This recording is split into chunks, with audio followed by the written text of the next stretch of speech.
Hey guys, your anime for today is Full Dive, also known as Full Dive. This next-gen RPG is shittier than real life. I know that's a mouthful, I'm sorry. It's a lot of name for a show. The main character is tricked into playing a game. Like, literally, she goes in for a different game and she gives him that one, but now he's stuck playing it. He's not isekai, which I think is unusual because most of these shows are isekais, but this one is not. Actually, I kind of think that's a breath of fresh air that he's not like literally forced to play the game. He's just stuck in game until he can figure out how to do, because he accidentally murders his childhood friend's brother. So now he's been labeled as the murderer of his childhood friend's brother. Only as he goes on, he's tried to fix it, it makes it worse and worse and worse. And his title gets longer and longer and adds more stupid stuff like childhood best friend killer who trips over rocks and pees himself and stupid crap like that. It's actually really funny.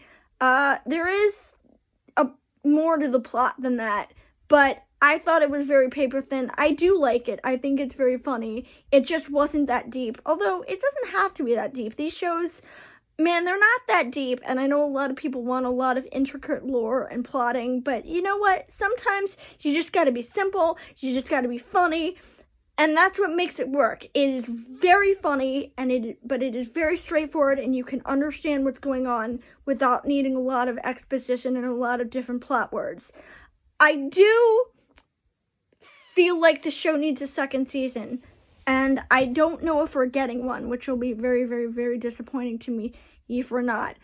I don't know if I can classify this as a harem. I know there are a bunch of girls, but there haven't been any romantic developments yet, and it's mostly just them chasing him down because his childhood friend wants to kill him for murdering her brother, and the other girl wants to rip him to pieces.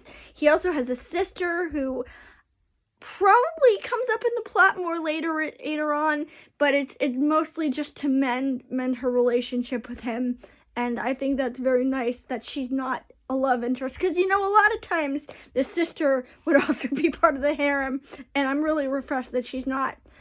I did try the dub, and I love Johnny, and actually that was the reason I watched this in English, because I was looking for a show with Johnny Bosch in it, because he is my favorite voice actor in English, like, ever. I think he's amazing.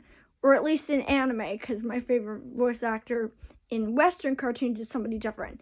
But we'll get to him probably at some point later when we review one of the oldest shows. But he was in it. He's good. But the thing that turned me off was Tesla, because for some reason in the dub they made him British. And I know it's petty, but they had no reason to do that.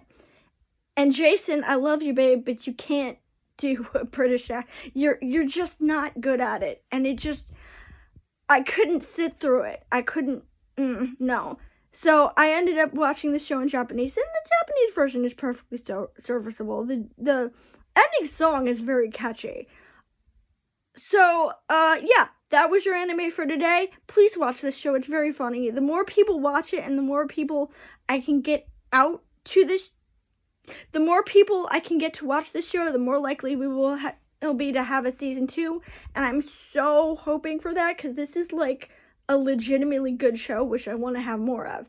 So that was your anime for today, and I will see you tomorrow.